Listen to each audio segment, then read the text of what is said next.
Los juegos del primer emperador. Desde su espléndido trono en la capital, el primer emperador, Qin Shi Huang, promulgó un nuevo edicto. Ahora que China ya ha sido unificada, quiero dedicarme a jugar. El emperador se mereció un descanso.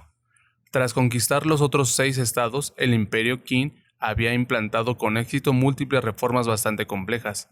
Hacer que todo el mundo escribiese utilizando los mismos caracteres, reconstruir todas las carreteras para que tuviesen la misma anchura, homogeneizar las unidades de medida y promulgar un estándar de codificación informático que englobaba los distintos sistemas incompatibles utilizados por los estados anteriormente enfrentados.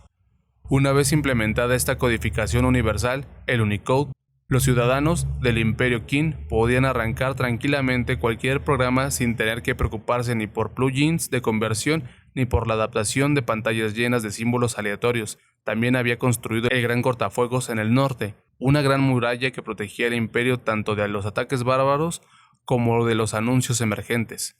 El emperador había dedicado a estos asuntos sus décadas de juventud. Una vez pacificado el mundo, necesitaba tomarse unas prolongadas y relajantes vacaciones y jugar un poco, exactamente igual que cualquier ciudadano de a pie. La noticia de que el emperador estaba buscando juegos de calidad no tardó en propagarse por sus dominios y se convirtió en el principal tema de conversación en todas las tabernas y casas de té. La mayoría recibió la noticia con júbilo, porque los buenos gamers siempre eran buenos administradores. Se decía que Shang Yi, el gran táctico Qin, que había favorecido las ambiciones del emperador, sembrando discordia y recelo entre los otros 6 estados y logrando de este modo disolver la alianza vertical anti-Qin, había tomado el Candy Crush, su estrategia para romper ese frente vertical enemigo. Desplazas, alineas y desaparecen. De estudiante, Shang había dedicado todo su tiempo libre a jugar en lugar de a estudiar. Sin embargo, mira hasta dónde había llegado. Estaba claro que con los juegos se aprendían habilidades organizativas importantes. No obstante, un puñado de nobles expresaron sus reservas. Consideraban los juegos un entretenimiento ordinario y adictivo apropiado solo para plebeyos. Un gran líder, como el emperador, debía mantenerse tan lejos de ellos como fuese posible. Sugirieron curar la adicción al opio electrónico de Qin Shi Huang mediante terapia de electrochoque. El emperador no tardó en acusarlos de traición y los sentenció a la pena capital. Sin embargo, entre quienes más revuelo suscitó la noticia fue entre los filósofos y eruditos rivales de las 100 escuelas de pensamiento, aquellos cerebritos obsesionados con llevar a la práctica sus teorías sobre cómo mejorar el gobierno, comprendieron en el acto las importantes implicaciones. Al ser el emperador la cabeza de este extenso imperio, su elección de juegos afectaría de manera inevitable a su filosofía de gobierno, y eso les daba una tremenda oportunidad de ganar para su causa al responsable de las políticas de la nación a través de lo que en apariencia no era más que un mero entretenimiento. Si el emperador quedaba cautivado por el juego de un filósofo, era probable que promoviese medidas conducentes a una sociedad en sintonía con las sagaces ideas del erudito en cuestión. La capital enseguida se llenó de representantes de filosofía emergente y comités de desarrolladores, que guardaron fila en el palacio con demos de sus mejores juegos, confiando en impresionar al emperador. La primera en hacer una presentación fue la escuela de pensamiento legalista, que está claro contaba con una ventaja injusta porque su líder, Li Si, también era canciller del Imperio Qin. Al día siguiente de la promulgación del edicto del emperador, el canciller Li se acercó al trono con un DVD en la mano. Al fin y al cabo, esta es una historia de una época remota anterior a las unidades de estado sólido y la banda ancha. Agradecen su buena fortuna mientras se maravilla de por cuánto tenían que pasar los antiguos para poder jugar. Mi buen ministro, ¿qué me ha traído?, preguntó el emperador, que ataviado con una colorida camisola, ya parecía un relajado veraneante. Se llama Civilization. Li Si le entregó el DVD. Habían preparado la demo tan aprisa y corriendo que el título del juego estaba escrito con rotulador en la parte de atrás, si bien es cierto que con la hermosa escritura del sello del canciller. Un criado cogió el disco y lo introdujo en el ordenador, cuya carcasa estaba decorada con dragones dorados, y pulsó con suavidad el botón de cierre. Mientras el aparato ronroneaba, otro criado aprovechó para colocar un quemador de incienso junto al ventilador, y el gran salón no tardó en llenarse de una fragancia dulce. Un tercer criado cogió con cuidado el ratón para ejecutar la instalación del programa. El salón en pleno esperó con impaciencia mientras el ventilador del ordenador aceleraba y su ronroneo ganaba fuerza. 5 minutos después, la instalación había concluido. Un cuarto criado colocó un ratón y un teclado, inalámbrico, en palacio, que menos que lo mejor, en una bandeja de sándalo que se los acercó el emperador. Un quinto criado, cuya túnica estaba hecha del mismo material que las alfombrillas para ratón, se arrodilló ante el monarca, con su ancha espalda bien plana y vuelta hacia el trono. Este juego representa la esencia del legalismo, declaró Li Si con solemnidad. El jugador debe asumir el papel de un gran líder y gobernar con precisión implacable. Tiene que mantener presente la visión de conjunto sin descuidar la gestión de los pequeños detalles. La voluntad del emperador es asimismo el destino de todos los personajes no jugables. Suena genial.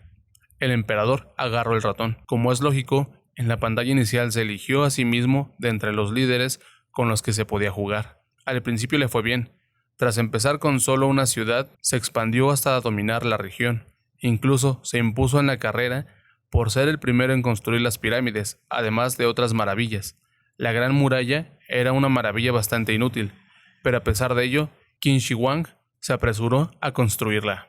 A continuación se lanzó a guerrear. La civilización china, liderada por Qin Shi Huang, era tremendamente agresiva. El emperador no soportaba ver una ciudad en el mapa que no estuviera bajo su dominio. Ya en la Edad de Piedra, empezó a invertir la mayor parte de sus recursos en unidades militares, y siempre estaba en guerra. Se lo estaba pasando en grande porque la partida le hacía acordarse de sus propios años de conquista. Sin embargo, al poco dejó de disfrutar con el juego. Como consecuencia de tanta agresividad en las primeras etapas de la partida, todas las demás civilizaciones lo consideraban su enemigo. No le quedó más remedio que invertir todos los recursos en edificios y unidades militares. Las ciudades se sublevaban por doquier, protestando por impuestos elevados, la falta de espacio y las continuas guerras. El fuego de la rebelión se propagó por el imperio. Majestad imperial, lo interrumpió Li Si, que tosió y trató de hacer que su voz sonase lo más tranquilizadora posible. ¿Le sería de ayuda prestar atención a los niveles de felicidad de los ciudadanos? Puede que se necesitan algunas mejoras en las ciudades para favorecer el esparcimiento. Que no se le olvide la gestión de los detalles, de los pequeños. Qin Shi Huang hizo caso omiso del consejo. Él era el emperador. Era inconcebible que alguien pudiese esperar que se rebajara hasta el extremo de preocuparse por la felicidad de unos plebeyos en un juego. Se supone que son ellos quienes tienen que entretenerme a mí, no al revés. El emperador redujo a cero el indicador del gasto de ocio, y luego sacrificó a un ciudadano haciéndole atacar una catapulta. Los individuos en este juego también son mis súbditos. Deberían alegrarse de ser sacrificados por el bien del imperio. Tal como era de esperar, este tipo de política no mejoró la situación. Su imperio, asolado por invasores y rebeliones, se vino abajo. Enfadado, el emperador puso fin a la partida cliqueando en el ratón con tanta fuerza en el criado alfombrilla, que el criado alfombrilla tembló. Por suerte, Li Si había tenido la previsión de eliminar del juego el paso en el que se comparaba la actuación del jugador con la de los líderes mundiales históricos. De no haberlo hecho, es probable que el emperador hubiese acabado con algo más, no solo con la partida. Secándose el sudor frío de la frente, el canciller Li retrocedió apartándose del emperador. Él había contado con que Qin Shi Huang escogiese el nivel de dificultad emperador, pero en lugar de este, había optado sin vacilar por el de deidad. Un detalle de lo más revelador sobre el carácter de Qin Shi Huang. El encargado de realizar la siguiente presentación fue Kung Fu, descendiente de 9ª generación del mismísimo Confucio y líder de los confucianos. La demo correspondía a un juego llamado The Sims. Este juego data de la antigua dinastía Zhou, y somos los únicos que lo hemos recuperado, anunció Kung Fu con orgullo. El hecho de que los confucianos hubiesen heredado el código fuente de la dinastía Zhou en perfecto estado era algo de lo que toda la escuela se enorgullecía tremendamente, incluido el propio Confucio. ¿Cómo juego?, preguntó el emperador. La historia no le interesaba, pero el juego había despertado su curiosidad. Alteza Imperial, debe empezar creando un personaje al que guiará por un mundo simulado en el que, para dar sentido a su vida, debe ajustarse a los usos del confucianismo y cumplir con sus rituales. Por ejemplo, debe visitar con frecuencia a sus vecinos para que de este modo su simpatía hacia su persona crezca, tal como dijo el propio gran sabio, que el respeto que profesas a tus ancianos padres se extienda a los padres de otros, que el amor que prodigas a tus propios hijos alcance a los hijos de otros. El kit de este juego es reforzar los lazos sociales.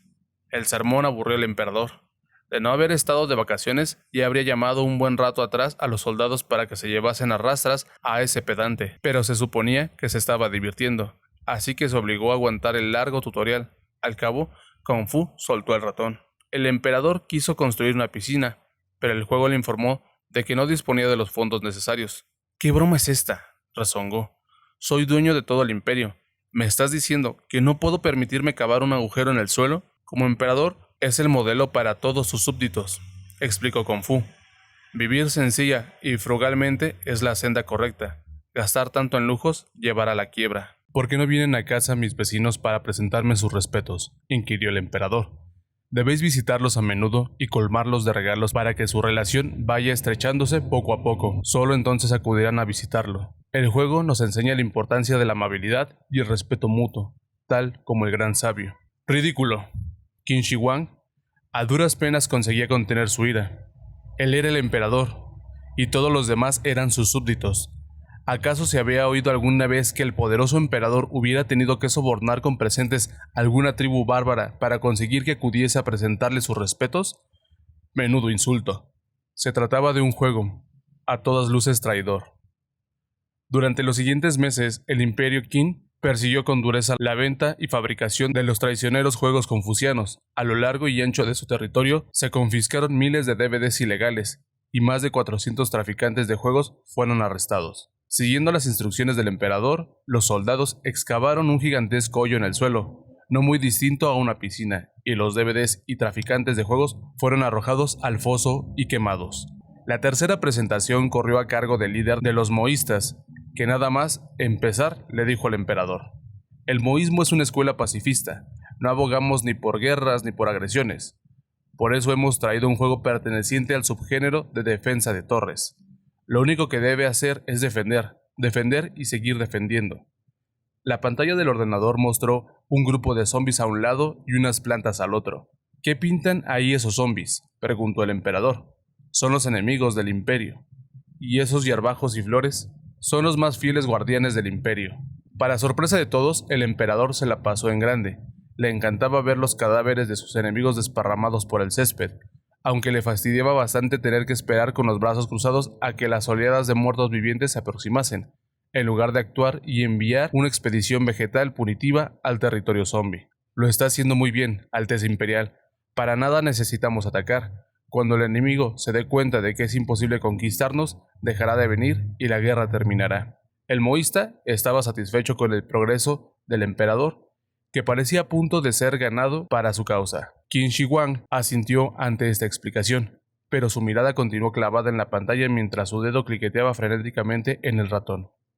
Las mazorcas cañón y los guisantes ametralladora demostraban su extraordinaria potencia de fuego mientras un zombi tras otro iba siendo aniquilado. 5 horas más tarde, el emperador tenía los ojos inyectados en sangre y tics en la cara. Varios criados se habían tenido que ir turnando en las funciones de alfombrilla de ratón. Sin embargo, los zombies no daban señales de flaquear. El emperador se despistó tan solo un breve instante, pero un pequeño zombi lo aprovechó para arremeter y devorar varias calabazas blancas. Las defensas del imperio se vinieron abajo. «¡Farsante! ¡Eres un farsante!», gritó el emperador, apartando a un lado el ratón y frotando su dolorida muñeca. «Me dijiste que una defensa perfecta detendría al enemigo, pero ya llevo repelidas 600 oleadas de atacantes.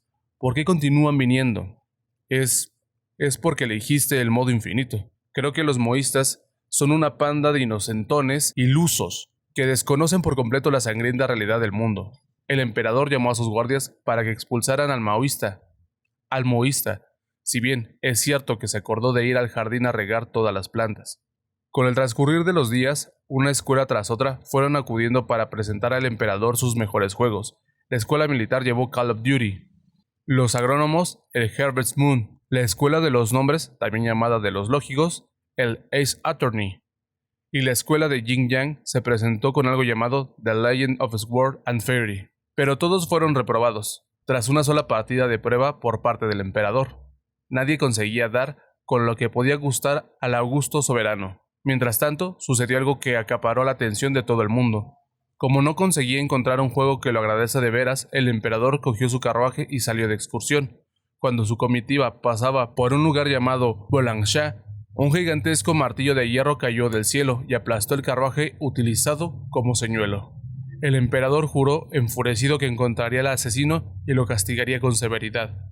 Al principio, las investigaciones no progresaron.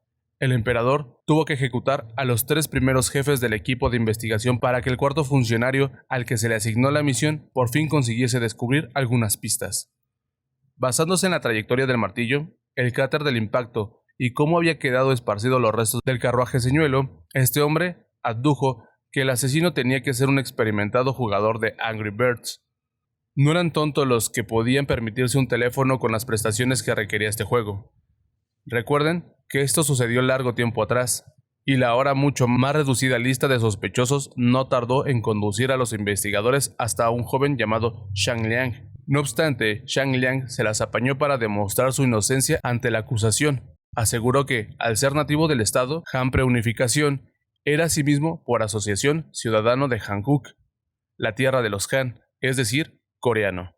Y todos los gamers sabían que los jugadores coreanos dominaban el StarCraft, proeza imposible de lograr a menos que te dedicases a su práctica en cuerpo y alma.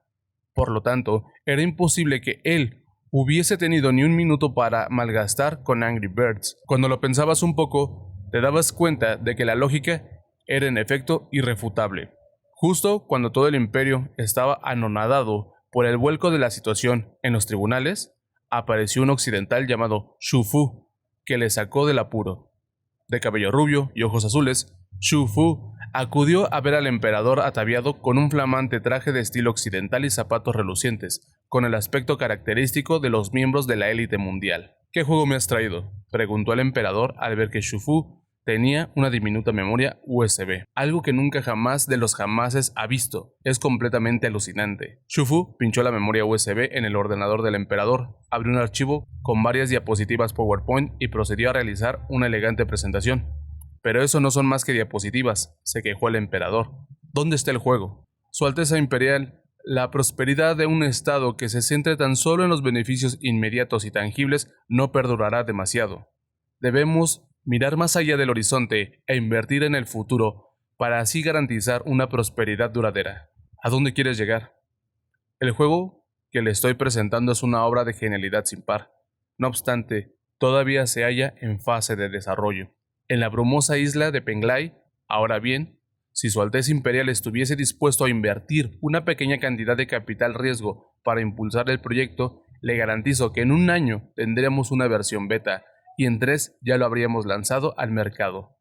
Tal como he explicado en la presentación, esta es una oportunidad increíble, bajo riesgo y grandes beneficios. Pero el emperador titubeó. El discurso de Xu Fu era tentador, pero no se le antojaba correcto entregar dinero sin recibir un juego a cambio. Todos los demás habían llegado con el producto terminado. La indecisión no es un rasgo que los grandes líderes deban cultivar, recitó Xu Fu. Una oportunidad como esta puede esfumarse en un momento. Xu Fu convenció por fin a Qin Shi Huang. El emperador preparó una flota que navegaría hasta la isla de Penglai y la cargó con tesoros que constituían su inversión en el juego. Xu Fu prometió regresar entre 1 y 3 años más tarde, trayéndole el mejor juego del universo. Quedo a la espera de tus buenas nuevas, le dijo a voces el emperador desde el muelle. Xu Fu mostró sus relucientes dientes y se despidió con la mano enérgicamente desde su nave. Sin problema, puede confiar en mí. Cuando las naves estaban perdiéndose en el horizonte, el emperador cayó de improviso en la cuenta de que Xu Fu nunca le había dicho el nombre del juego. Se volvió hacia su leal consejero Xiao Gao. ¿En algún momento te mencionó el señor Xu el nombre de este juego tan envuelto en la bruma?, le preguntó. No, respondió Xiao Gao, pero eché de tapadilla una miradita a su portátil.